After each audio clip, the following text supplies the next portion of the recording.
Welcome to the channel. Today I'm starting a new series called Monday Morning Critic, where I will review new releases in music, also books such as biographies, autobiographies, and that sort of thing, as well as old music because it may be new and fresh for us. So to get started, today I'm going to talk about the double live CD which just came out on Friday. We play rock and roll live at Montreux Jazz Festival, '07, of course. Motorhead.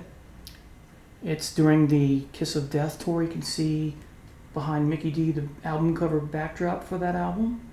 There are 19 glorious tracks. I'll go ahead and read them to you.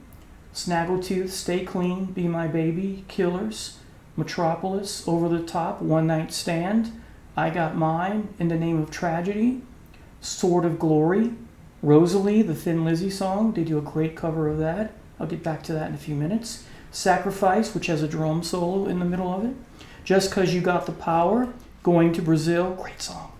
Killed by Death, Iron Fist, Whorehouse Blues, great acoustic number there. Ace of Spades, and of course, ending with Overkill.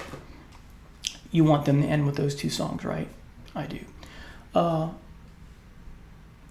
We have to thank, in part, for this release, the estate of Motorhead and Claude Knobs, who was the founder and general manager of the Montreux Jazz Festival over in Switzerland. And he passed away, I want to say, in 2010. I'm not sure if that's the right date. And of course, if you open it, you'll see, if you buy it, that this album is dedicated to his memory and all the work he did for that festival. And I can relate to jazz festivals because here in New Orleans we have our own jazz festival. And on one hand, I like the fact that they invited a rock and roll band to play at their festival. Here in New Orleans, we have the same issue with rock and roll bands coming for the last 20-something years. While I like it for this here, I'm not so crazy about it. Now, having said that, had Motorhead come to play the Jazz Fest here, I would have gone to see them. Definitely, since they're one of my favorite 35, 40 bands of all time. But the problem down here is that the jazz musicians and the gospel and the bluegrass and all that, they get marginalized. They're on smaller stages, that sort of thing, whereas the rock bands play on the main stage. So don't call it Jazz Fest if you're going to have lots of rock music. I'm not sure of any rock bands played here, so it may be different. But still grateful to the foundation for putting this out. I'm sure that Mickey D and Phil Campbell had something to do with this, as they played a part in that, well, a central part, core part in that covers album called Undercover, which I highly suggest you get to. So you have 19 tracks. 7 of the 19 tracks are classic hits from the original lineup. You have one Brian Robertson song, I Got Mine, from the Another Perfect Day CD.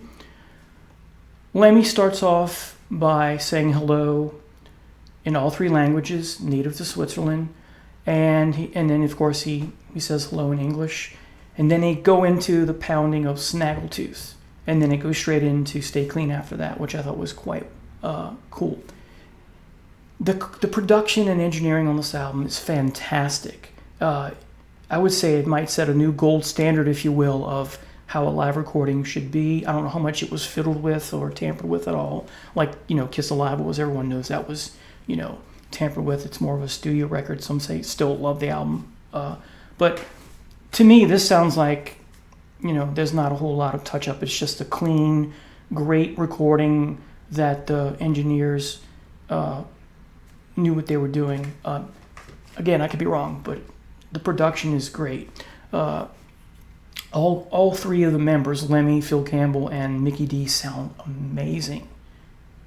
I like that fact that while there's some classic tracks on here, there's a little bit from the whole discography, if you will, on here. Lemmy has some cool dialogue with the crowd. Does he belabor the issue and talk for long stretches between songs? No.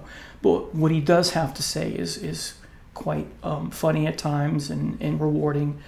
You can clearly hear from him interacting with the crowd and from the playing of all 3 members that they're clearly all firing on all cylinders, that they're having a great time, and the crowd's loving it. It's great recording, as I said. Let me talk about the song Rosalie for a minute. Lemmy introduces the track by saying that Phil Lynott was his hero, and he should be yours as well. And he is, for me personally. I don't know if you're a big Thin Lizzy fan. So hats off to Lemmy for reminding us,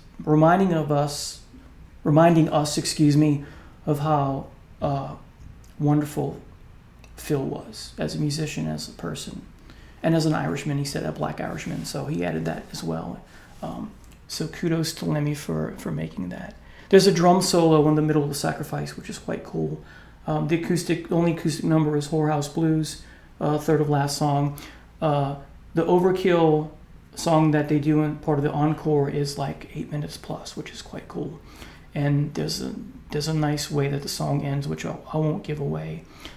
So this is pretty much a short and sweet video. I'd very much like to hear what you think if you've heard this album, and if you've not heard it, I highly encourage you to go out and buy it or listen to it.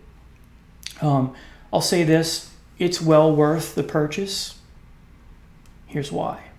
This is not something that's going to sit on my shelf and collect dust. This is something I'm going to constantly reach for. Yes, it's that good. Get it. Thanks for watching.